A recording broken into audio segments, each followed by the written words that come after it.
Hi guys, welcome back. We are back with another amazing episode today. But first of all, I just kind of want to say I am absolutely loving the sun.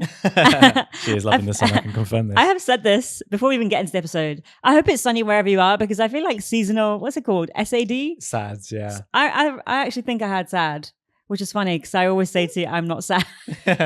What does the A in? Affective. It's seasonal affective disorder. Because I Googled it the other day. I was like, yeah, basically. Okay. Yeah, because I Googled it the other day and I was like, yeah, what does the A stand for? Because you kind of can figure out the other two. Yeah.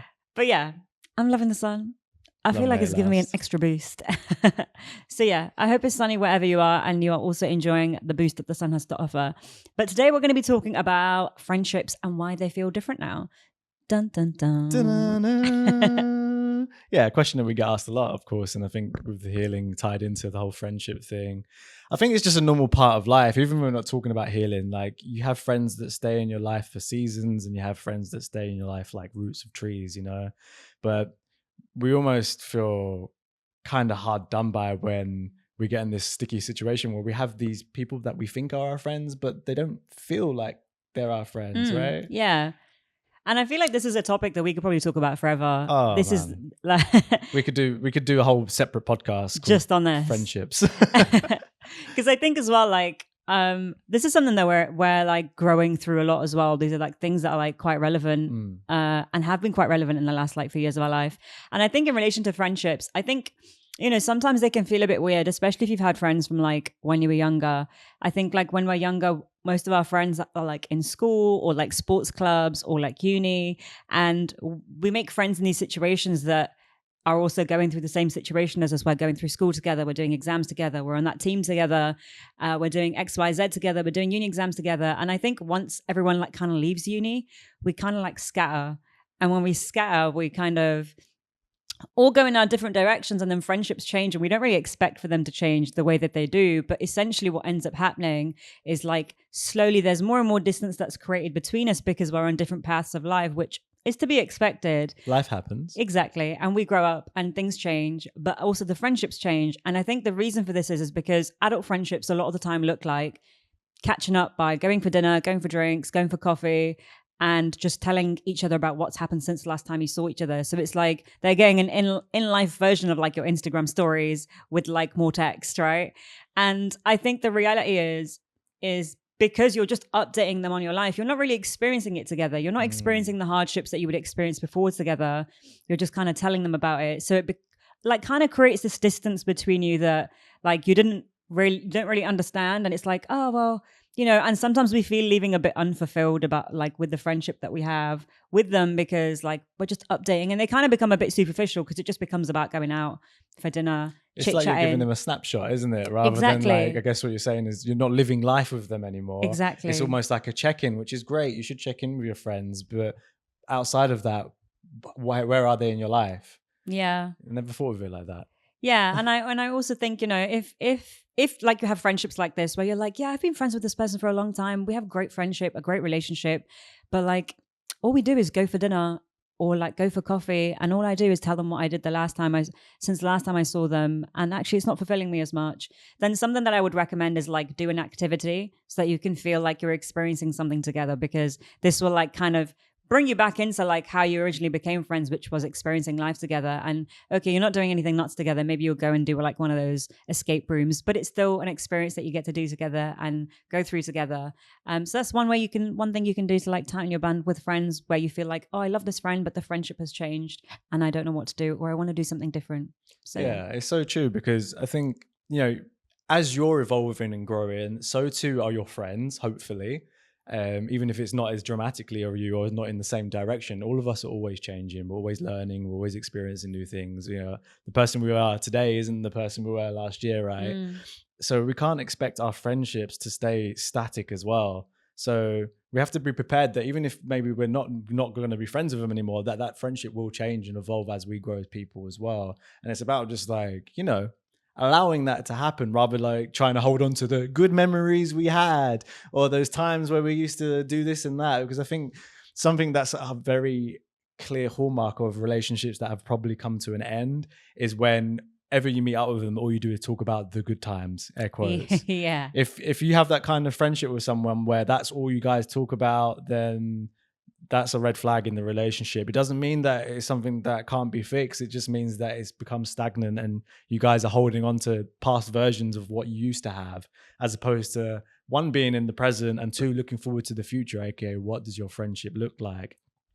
And creating new good times. Yeah, and this is the thing, like, it's one of the beauties of friendship is that you get to reminisce on the good times. It's like meeting up with my school friends who I still talk to and still connect with. We talk about the good times still because they were good times, but that isn't all we talk about.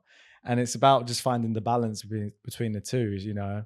Don't bury your old life because you're becoming this new person, especially when you get to, you know, the better half of your life, when you are coming closer to leaving this planet. You will look back on those memories with fondness. Those will be the things that you remember, not like the car you had, the career that you did, how much money you earned. These things don't mean fuck all, to be honest. And you really realize that when you start realizing that your life is ending.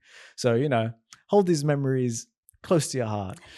But, you know, when it comes to relationships, something that I guess is like a pop culture thing is we call it situationships, when you're not quite in a relationship with a significant other, but you know, you probably are sleeping with them and like you see them all the time, kind of how we met.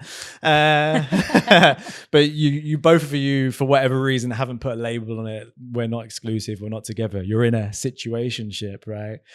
But it isn't just in a romantic setting that you fall into a situationship. But you touched on it earlier with the whole work colleagues, for example, or your friends from school. Those are most likely situationships. And the reason being is because you did not cognitively decide, hey, I want to be friends with this person based on this value, this moral, this kind of interest that we have. Your reason for being their friend is because they were in the same environment as you. And let's be honest, if you weren't friends with them, well, you wouldn't have any friends. So to an extent, those kind of situationships, that's why friendships from school, especially when you leave school, all of a sudden it's like half of your friends have gone, because that one thing that glued you all guys together, this common, we go to school together, has gone now. And then adulting happens as well. So even if like that wasn't the only thing, you just naturally start growing apart, and it becomes very hard to keep these relationships going because the substance of why they were there together in the first place wasn't really there. And then you've got things like, you know, the mirrored friendship. So these are the people that are the exact mirror of maybe the person you still are or the person that you used to be. So a good example would be is my mirrored friendships from a couple of years ago would have been my friends that I went out drinking with, whereas I don't drink anymore. So, you know, they don't mirror me anymore. I don't hang out with people that, well, I don't mind people drinking, but drinking and being drunk are two different things. If you have ever been in the sober presence of drunk people, it is one of the worst experiences ever. You're fully conscious of the place whilst they are not. They think they're being hilarious. They are not. You don't. They are not. And it becomes very hard to be around these people. So you just end up, you know, gravitating away from them. So yeah, you've got the mirror type friendships. It can also look like the people pleaser friendships, where again, this ties into the, you're only really friends with them because you don't want to upset anyone or you don't want to ruffle feathers. Like we had this one friend in our friendship group who we were, you know, friends throughout whole of school with, but the other three of us were more inclined to be not really the ruffling feather type of people. And neither of us wanted to say, hey, this guy's a dickhead, let's get rid of him, until he kind of was a really, you know, consistently a dickhead to me. But it got to the point where I'd realized that, you know what, I actually don't want to be friends with this guy. And I was kind of on my journey of healing at this point. And I said to the other guys, listen, I don't want this to influence your decision, but I'm not going to be friends with this person anymore. So I would really appreciate if we could make a separate group chat and we could all be in it. But for this group chat that he's in, I'm not going to be communicating anymore because I don't want to deal with that anymore. And the funniest thing ever was they both responded and said, no, we completely agree. We think that's a great idea. My jaw hit the ground. I was like, why did we not have this conversation sooner? And the next time we met up, we spoke about it and we all had the same thoughts. We all thought the same thing, but not any of us had the balls to say like, yo, we need to do something about it. And that's, you know, sometimes you just kind of want to fit in relationships, right? Yeah. And I think in the same way, you know, you're talking about like you're on your healing journey and you made that choice. I think sometimes when we're on our healing journey, we outgrow the friends that we have. And it creates this distance between us that we don't really know. Like, you know, for example, you have friends around you, and a lot of these friends, they love hearing about the bad shit that's going on in your life, you know, and they can see like some of them in you. But then when you start growing, it makes them uncomfortable. And you don't understand why they're not relating to you anymore when you're telling them about the stuff that you're doing. And all of a sudden it's a bit awkward, or there's like more silences, or like not so many messages or replies or calls. And the reality of this is a lot of the times you are just not aligning with these people anymore. But like, again, nobody's saying it. And you're like trying your best to communicate. But like for them, it's like, oh, you know, you're shining a light on what I'm not doing or what I'm supposed to be doing. Or like, and oh, I can't relate to you anymore because you're growing and I don't like that. And, you know, they're attracted to the version of you that is like unhealed or like is in the same position as them. But as soon as you start growing or doing better, that's a problem. And I think it's about sometimes as well, like when you're on the healing journey, I think this happens a lot. And it is really painful to go through when you realize that like actually some of my friends were only my friends because like hearing about my shit made them feel good or it made them feel like less alone about how things were for them. When in reality, if you're growing, they should be saying, oh my gosh, I'm so happy for you. I support you. Or, you know, and providing a space for you to feel like excited about the changes that you're going through. Whereas I think sometimes a lot of people experience that doesn't actually happen. And they're trying to like hold on to this like friendship, but like it's not being reciprocated because there's just nothing there anymore. Like the thing that was holding you together or was holding them together for them was the fact that you were not healed or that you were in the same position as them. So yeah, I think that's also something that happens quite a lot, that like a lot of people experience. I know for me, when I started healing, I lost loads of friends. And I was like, oh, this is awkward. Like I've actually had friends say to me like, oh no, I like hearing about your shit because it makes me feel better about mine. So toxic. I'm speaking from personal experience here. It is the peakness of life at times. But yeah, I remember hearing that. And this was someone that I was like really, really, really good friends with. This was someone that actually was a work friend that became my out of work friend. So our friendship progressed like the work environment, and we were very close for a very long time. And she said to me, she was like, yeah, no, I don't mind hearing about your stuff. Like, I like hearing about it because it makes me feel a bit better about my life. And I was like, oh, you said that straight to my face. I appreciate that. You said the inside your head thing out loud. Really, literally. Like, I appreciate directness and bluntness, but like, really? Okay. But the thing is, that's the reality. That's the reality, unfortunately, for some people. And you know, what happened for me was even like as I grew more, and this happened like over years, like the last like maybe like 5-6 years, there's been like people dropping off as I've grown every single time. But you have to just take it on the chin and realize that actually it's a great thing because these people don't align with you anymore and you're growing, and that's a great place to be. And you will find other people that you align with, and to remember you deserve that actually. For because sure. I think the same way we always say like you deserve love in like a romantic relationship and you deserve to have the partner that you want, you actually also deserve to have the friends that you want. You shouldn't have to settle for less. You shouldn't have to just be with friends with people because of like circumstance or like time. You know, if your only bond with someone is time, then I'm afraid you've got a clock. Like, not a friendship. Not a friendship. Oh my God, it's true. But that's how most of our friends are. It's literally like you're bound by time, but nothing else. Exactly. And it's just like when you move past that, it goes back to the mirror thing as well. I think the same way you can be mirrored where you're the same, like you both trauma bonded, for example, you both party people or you drink or whatever.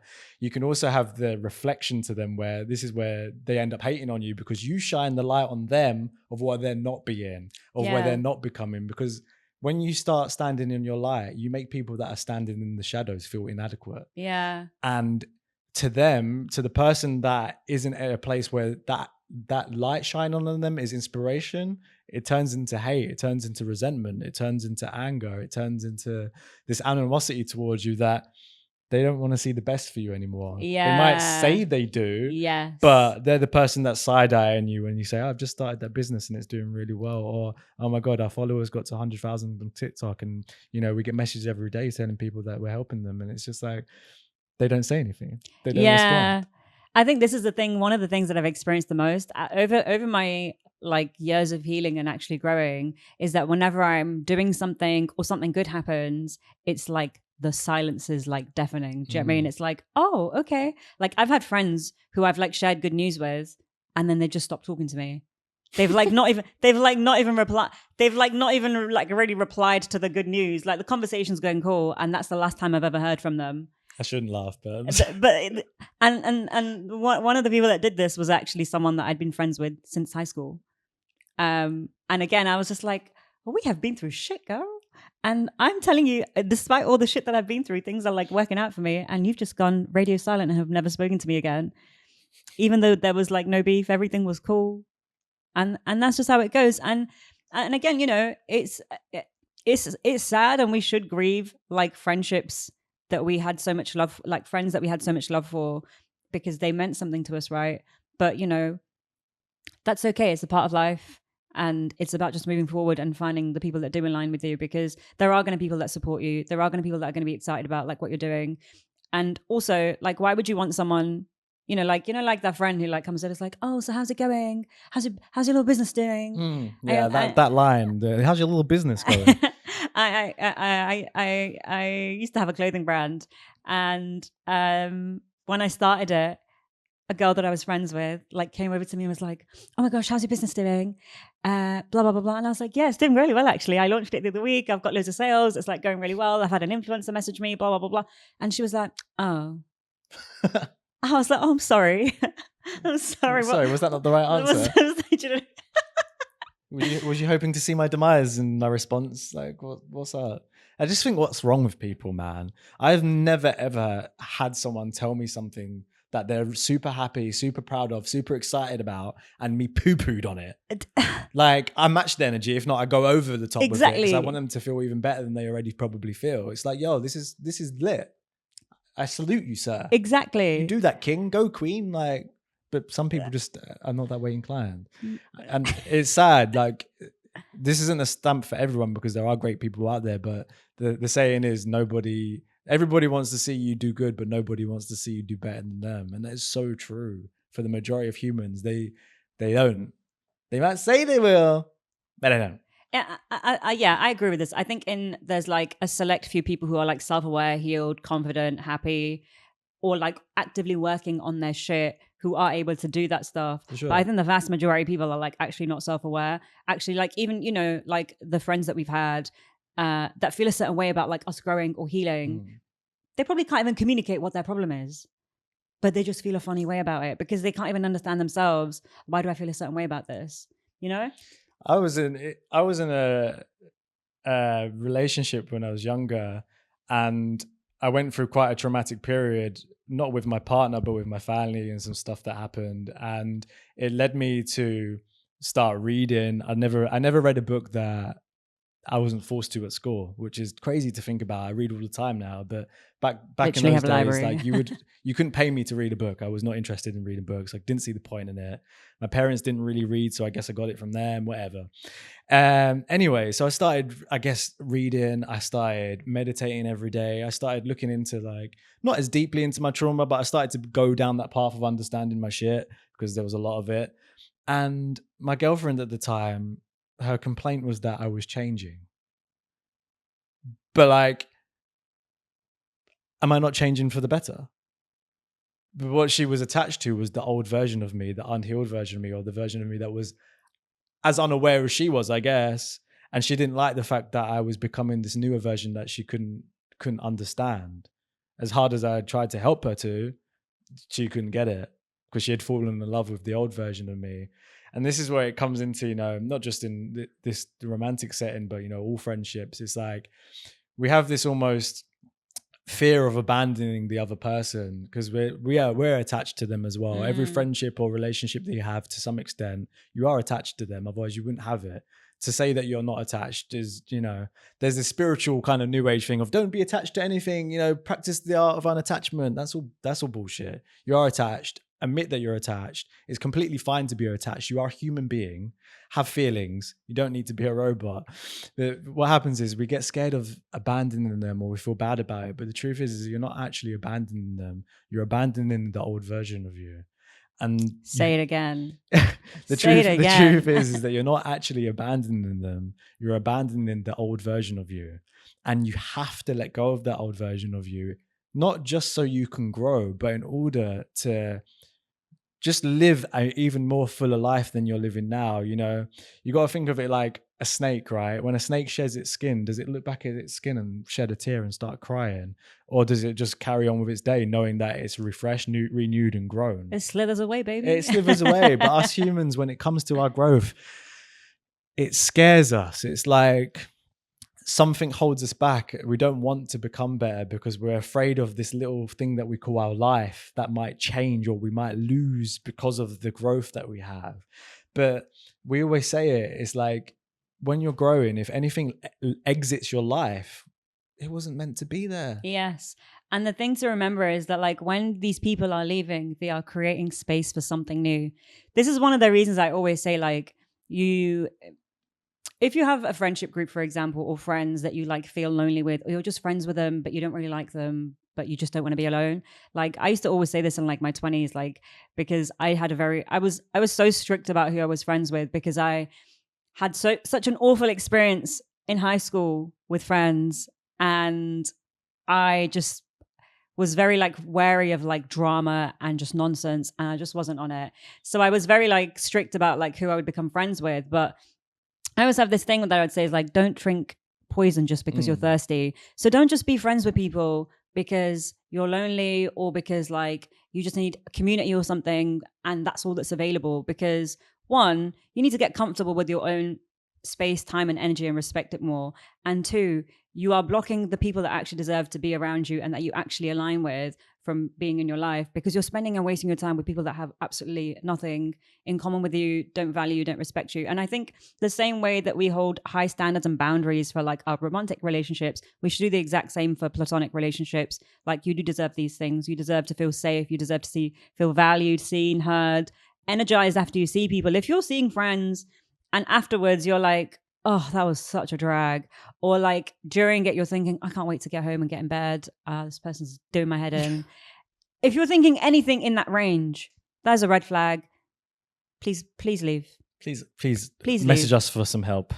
Please leave. And yeah, so, you know, we have situationships, you've got the mirrored relationships, but then what Pearls is alluding to is you also then fall into choice relationships, or you don't fall into those relationships, you create them, you manifest them, you cultivate it.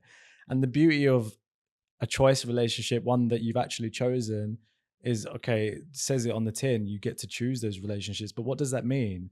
Well, it means that you have friendships based on shared values, shared morals, shared interests, shared life paths. You know, you might, again, these things are always changing as well, but how much more fulfilling would a relationship be where you guys meet on so many different points to connect, as opposed to you work together, you like drinking together, you went to school together.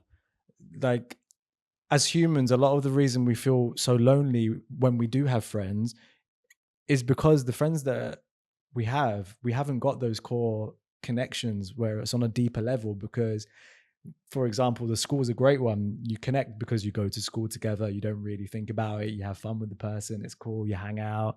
But when you grow up and you develop emotionally and mentally, the adult version of you craves connection. And that connection cannot be had from surface level interactions. Yeah. And it's like you mentioned earlier about, you know, when you become an adult and you just go to dinner with the person, for example, and you get like a little snapshot of their life, that without the essence of other forms of connection with that person is just surface level.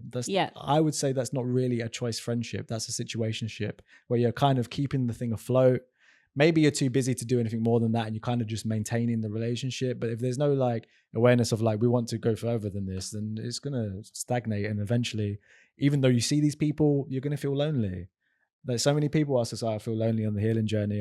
We felt it ourselves, to be honest. Yeah. And when we actually did like an audit of why we felt lonely, because obviously we spend a lot of time together and we do have friends, like we do have friends, I swear to God. But we still like, there was still this feeling of loneliness. And, you know, when we actually really asked the questions to ourselves and, you know, spoke to each other about it, it's because some of the relationships they were having, bar us, weren't at that level that we wanted it to be. And it was and now we're actually in the journey of kind of cultivating that with our friends that we do have, that we still think actually this is worth fighting for, and kind of, trying to move the thing forward and seeing if it works. But there's other people that, God, I really don't care if I don't speak to them, to be honest. You know what I mean? Yeah. Fun little story time. Paris was obviously just mentioning that like it's important to connect on like different levels with the people that you meet. When Paris and I first met, we also met a bunch of other people at the same time. And out of the entire group, there must have been like 10 of us, 12 of us. Paris and I like connected the most. So like we're hanging out with a big group, but Paris and I would always be in a corner chit-chatting about something, or like, connecting on something. And interestingly enough, over time we realized we had absolutely nothing in common with the rest of the friendship group, which is one of the reasons that we ended up spending so much time together and talking and doing things and like sharing ideas and whatnot. And I think it's important to remember that like when you're younger, you are just looking for fun in your friendships. And when you're older, sometimes we want friends that are just fun as well. But I think it's important to also feed the other parts of you that require something. Absolutely. You want friends that are going to be able to support you through hardships and be there for you when you need. Because I think that's the thing that we require the most when we're adults. It's actually that friend that you can talk to about stuff and can give you advice and can listen to you actively. Like, you don't just want someone like that you say something to and it goes in one ear out the other. They don't really say much or can't really relate to you. And it's funny because, those self-aware friends will communicate to you. Like, I actually had a friend once that I was talking about some of the stuff that I'd gone through.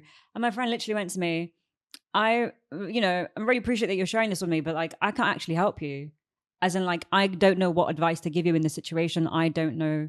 It's like, you need to go ask someone else about this because I genuinely cannot support you in this. But even that self-awareness was appreciated. Which is awesome as well, because they're acknowledging what you said and they're also setting the boundary of like, I can't actually support you in this, which is what you want from a friend. You want them to help you in their capacity to. Exactly. It's not what you expect, it's what they can give. Exactly, right? yeah. And I think, it's important to just remember that like, you want to find people and be okay with finding people that can feed the other parts of you that need feeding.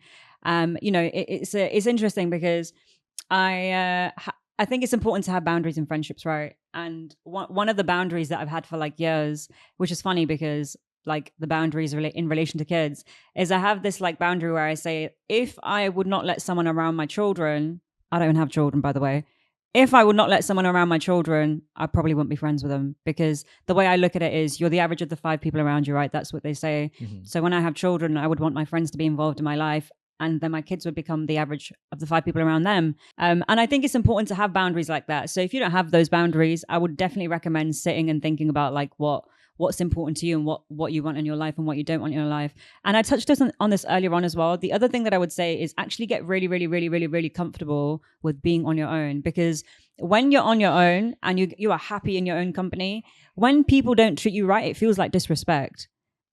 Do you know what I mean? So Thanks. It's easier for you to identify, actually, I don't like that I was just talking about this very important thing to me and you've just not replied, or you've just ignored it, or you haven't like supported me. It's like, well, actually either you'll communicate to them or you realize actually there's no point in having that conversation because it's going to in one ear out the other.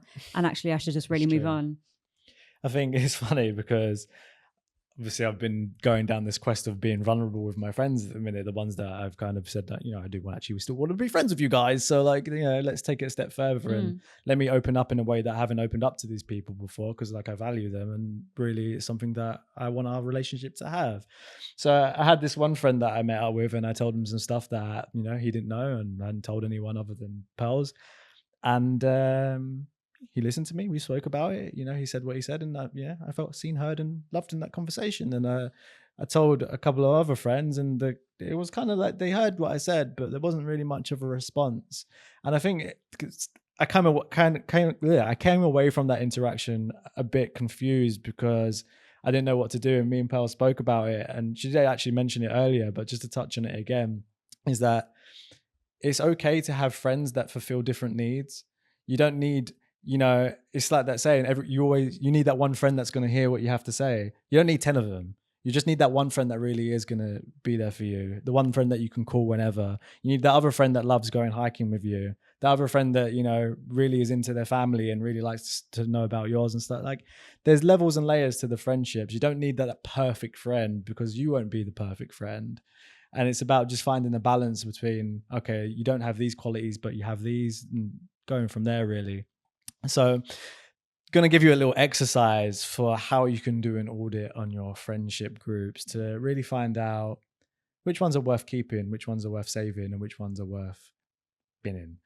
So the whole point of this exercise, because something that we do is we take a mind body approach to everything that we do, and we're very body focused. So with this exercise, I don't want you to necessarily think about the friendships. And this is the key point. We're going to actually ask our bodies how we feel about the friendships. So maybe not right now, this moment, if it's not convenient for you, but just bring into your mind, write down whatever is good for you, the 3 to 5 friends in your relationship that you'd like to, the friendships that you have that you want to audit.